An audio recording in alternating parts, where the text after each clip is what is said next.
Thank you for listening to Barrier Breakers, Building Communities and Connecting the Dots. Special thanks to Melissa Azam, Judge Tim Bryan, Ubaldo Moraz, and Prithvi Mudana. Hosted by Jeremy Flowers and Nell Spencer.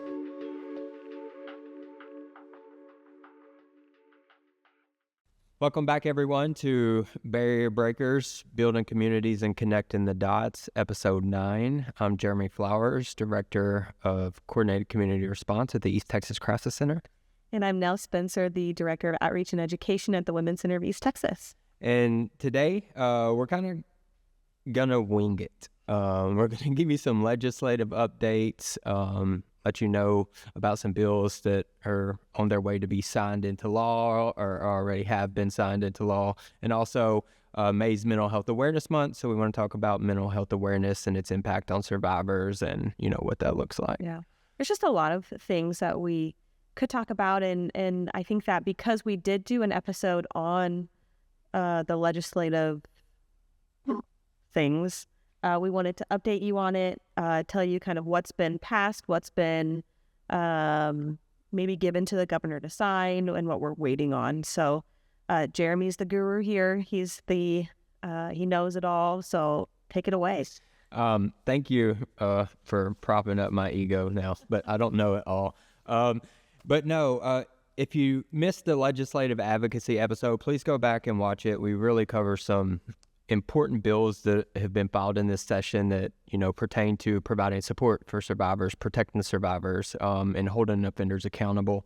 One of the bills that has been signed into law that we discussed in our previous episode was SB 836. And what that does is protect sexual assault survivors' right to privacy. So it gives them the ability to use pseudonyms in court cases. It removes live streaming from their court cases, so that's no longer allowed. And it also keeps their contact information confidential even after the case is closed. Yeah, which is such a huge thing for a survivor, not just for the safety in court with their abuser, but also their safety when they leave that courtroom and enter into the rest of their life. You don't know who might want to call up there and say, hey, do you have the records on this case? Can I get this person's name or potentially where they are now? And so in order to protect survivors at all costs, this is such a great bill that the governor did sign. Yeah. Mm-hmm. Yes, it's been signed into law. So that's awesome. And that's such a huge win for survivors. Absolutely. It's the state's way of saying, we're going to prioritize your right to privacy and your right to safety. Yeah. And like, what a huge step in that healing process and journey for that survivor. Like, we'll talk about mental health, but like to know that this is done and this is over and I never have to revisit it if I don't want to is huge. Absolutely. The mental health of a survivor. Absolutely. And so one of the other bills that we discussed previously that has also been sent to the governor's desk to be signed into law is SB 608.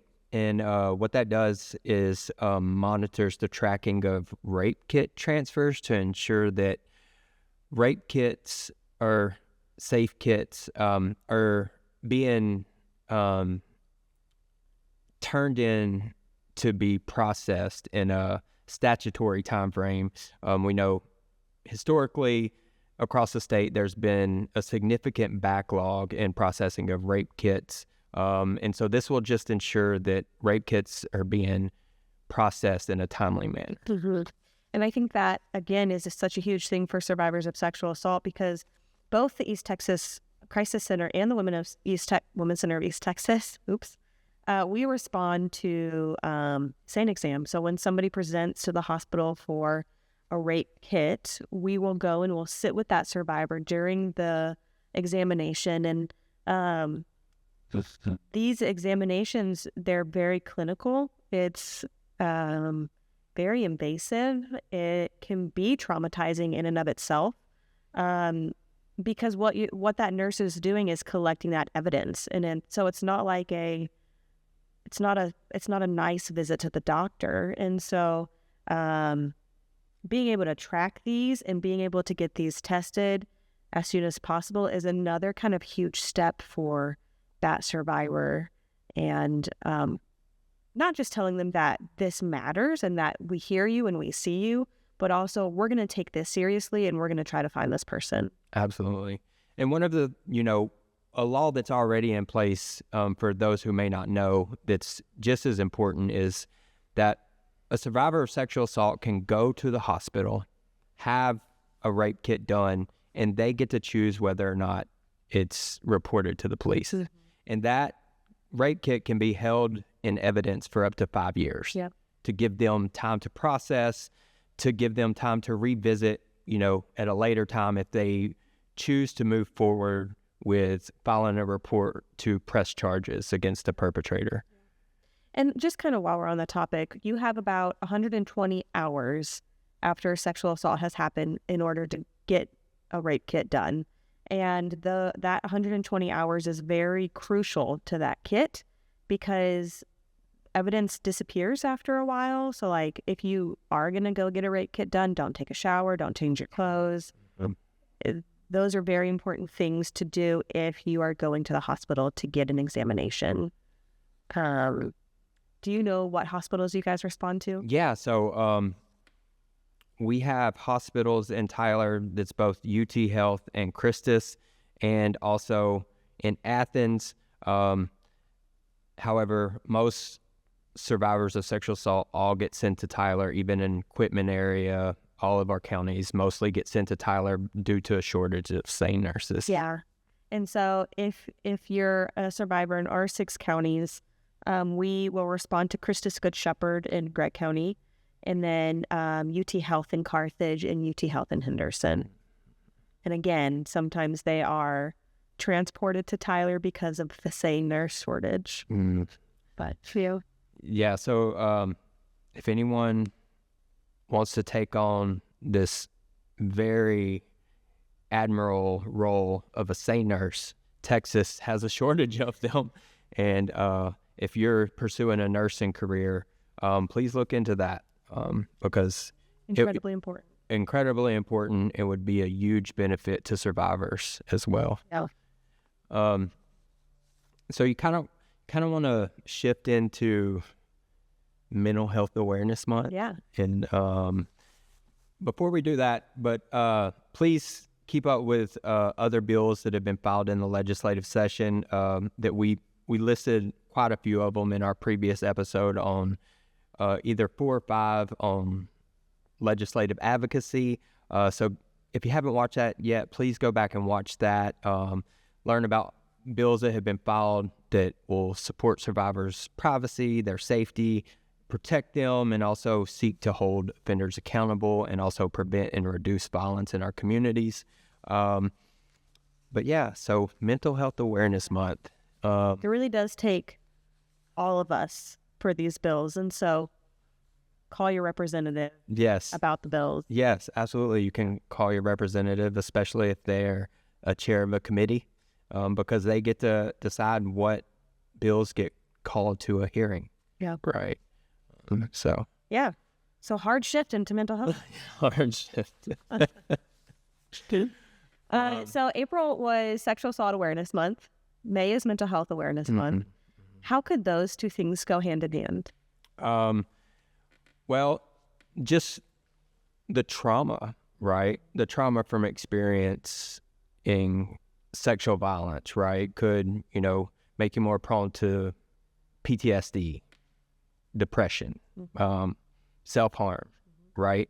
All of these things that go along with a traumatic experience have a significant impact on your mental health, right? And so us at the East Texas Crisis Center and y'all at the Women's Center of East Texas, we provide free counseling to survivors. And I think that's huge because of all of the lack of barriers to mental health and mental health care, access to them, obstacles that people have to face, even if they have insurance, right? And so we offer this service to survivors at no charge. Yeah.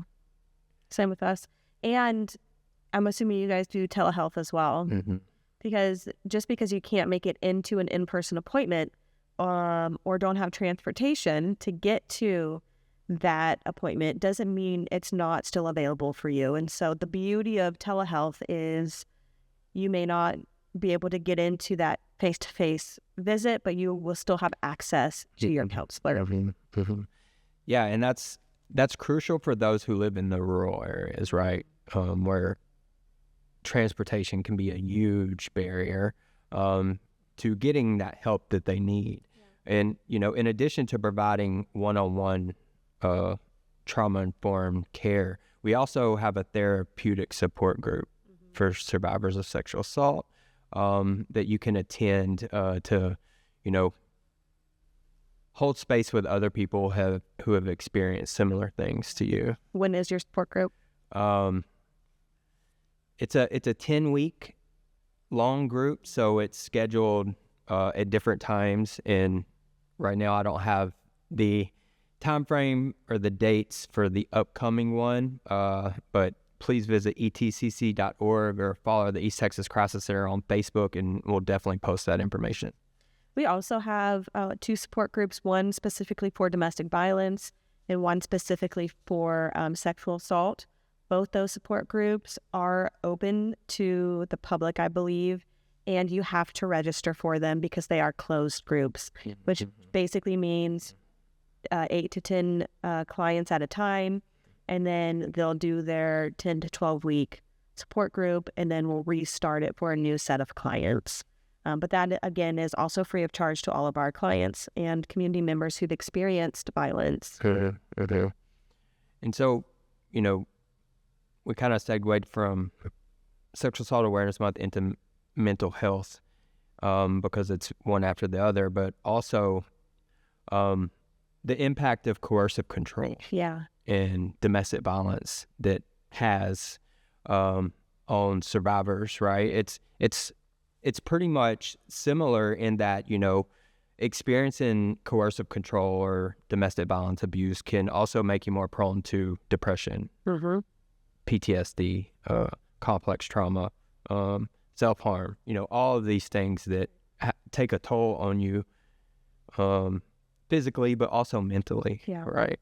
And so when I describe violence to people, I like to use what I call is the ladder of escalation. And it is just kind of a 4-part diagram, and it always starts with the emotional, mental characteristics of violence, because that's where domestic violence will start, is the gaslighting, is the blaming, denying, guilting somebody, maybe making them feel like it's their fault, calling them crazy, calling them names, to confuse them. And so oftentimes when we're dealing with domestic violence, it's not just physical. There is always an underlying tone of emotional and mental health or mental violence first, which is going to be the hardest one to overcome. Broken bones heal, bruises heal. But when I start believing that I am the problem, and that it was my fault, and maybe I am crazy, or maybe I am the reason X, Y, and Z is happening, that is going to be harder for me to overcome than the physical side of things, because I have to do a whole kind of character shift in who I am and what I believe about myself. If that makes sense. Yeah, absolutely. And it's interesting because we're talking about the impact on a survivor's mental health, but at the same time, the other side of the coin is how the abuser is using mental health to control the survivor, right? Yeah. So and that can come up a lot. I mean, not only in, like you said, making them think they're crazy or making them think they really are the problem, they're delusional, the gaslighting, but also, if there's custody issues, right? If the abuser claims she's crazy, she's an unfit mother, she can't take care of the kids, then, Maybe if she does have access to mental health, maybe those records get subpoenaed and that attorney could use that against them. So it's important to also understand the dynamics of coercive control and how an abuser uses mental health as a tool of manipulation. Yeah. Like, you're on medication for depression, I'm going to use that against you. You take medication for your anxiety, which I cause, I'm going to use that against you. Maybe you've been diagnosed bipolar, you're crazy, I'm taking the kids, you're unstable.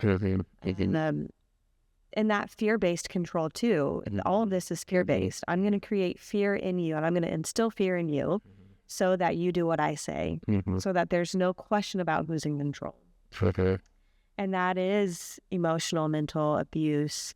And it's so hard to see sometimes from an outsider's perspective because you don't know what's going on behind closed doors. You don't know what the silent treatment means. You don't know what that facial expression means. And all of that stuff that means something to a survivor because of past experience with that abuse. And so I always say a survivor is the expert in their story and a survivor is the expert in their perpetrator. We have to take what they're telling us to be true. Right. Yeah. We start by believing is, a campaign that's been floating around for a long time because that's where we have to meet survivors at. We believe you, right? And so we can meet them with compassion and understanding. And make it easier for them to reach out because there's not only a stigma around mental health and admitting that, I need help for my mental health. There's also a stigma around being a survivor of domestic violence. And so those two things combined make it extremely difficult for someone to even take that first step, to call one of our hotlines and say, hey, this is going on. I don't know what to do, or maybe I want to get help, but I don't know if I can. Just taking that first step is so huge. So anything we can do as friends, family, a community to empower them in making that choice to reach out is so crucial. And also understanding that, it's okay if you don't like the first counselor you come across. I think sometimes people are like, oh, well, I don't really click with them. I don't really like them. And so I'm not going to go back. I always say, you're not going to go, if you're looking for the perfect sweater, you may have to go to 3 different stores. If you are looking for a specific type of counselor or vibe for that counselor, you may have to go visit or talk with 2 or 3 different counselors before you find the one that fits you best. Not every counselor is for every client. And the counselors, as professionals, know that. And so you're not going to hurt their feelings if you say, I probably won't come back, but do you have any other recommendations for me for somebody that maybe fits X, Y, and Z?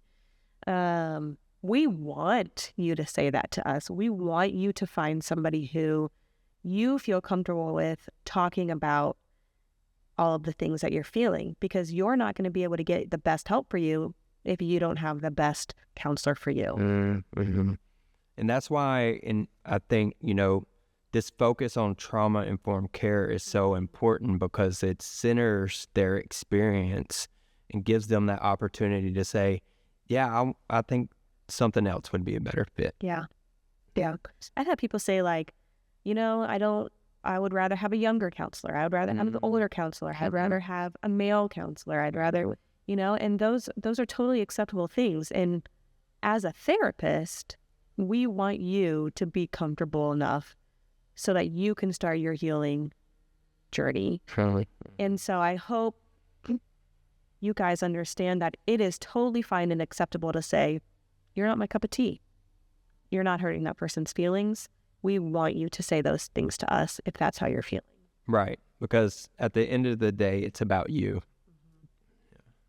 100%. And that's a huge part of mental health is we are here to walk alongside you. We want you to be able to say, this is what's going on inside of me, and trust us to hold it and carry it with you, and also to keep it to ourselves. And so confidentiality both at the East Texas Crisis Center and the Women's Center of East Texas, is so important to us because we deal with very sensitive things, and we never want somebody to say, "You told my business." And so we have confidentiality measures in place to protect a survivor's story, so that they feel like they can say the hard thing. And that's so important to bring up to protect that privacy, because we are bound by law, Texas state law, the Texas Family Code, to not release your information to no one that comes to ask for it. Not CPS, not the police officer, not anyone that shows up to our door or gives us a call asking for your information. We cannot release that without the survivor's permission. Right. And now there are some reasons why we might break confidentiality. That's true. Right. If we suspect child abuse or elder abuse, if there's going to be harm to yourself or others, so homicidal or suicidal, if we get subpoenaed by the court, and if we get a release of information signed. And so if we are working with another agency for your protection, we're going to ask you to sign a release of information so that we can talk to them. If you don't sign it, we can't talk to them. And that's just kind of how we do things at the Women's Center. Yeah, so please know that we are there for you if you're a survivor. If you know someone that may be struggling with their mental health, who is going through an abusive situation and it has a impact on them, maybe you don't know how to help them, reach out to us. Let us know. We can try to give you resources, walk you through what helping a friend looks like, helping a family member looks like, so that, you can be empowered to facilitate that conversation, or even just let them know that resources are available. Yeah. And there's different types of therapies that work for different people. Talk therapy is kind of probably the most normal type of therapy that somebody will utilize in session and that people think of when they think of therapy.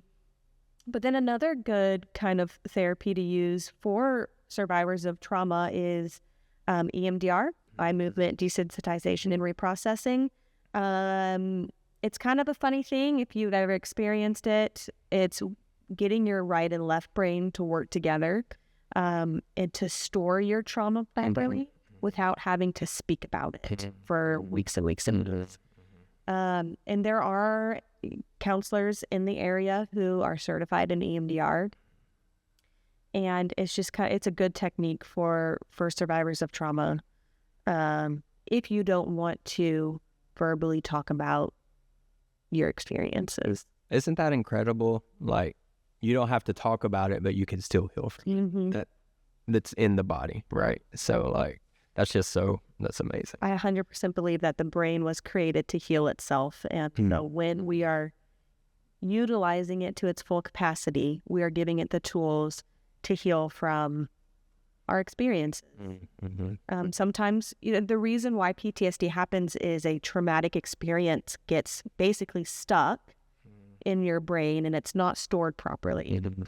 And so if we can help restore that and store it on the shelf in your brain in its appropriate place, we might be able to ease some of those symptoms of PTSD, the not sleeping, the anxiety, the fear of going out in public, things like that. Yeah. Well, if you have any questions, please reach out. The East Texas Crisis Center has a 24-hour hotline, 903-595-5591. And the Women's Center's hotline is 800-441-5555. Please email us, leave us comments on our videos, our Facebook page. And if you or someone you know needs help, reach out to the East Texas Crisis Center or the Women's Center of East Texas. Our hotlines are answered 24 hours a day. We'll see you next time. Thank you for listening to Barrier Breakers, building communities and connecting the dots.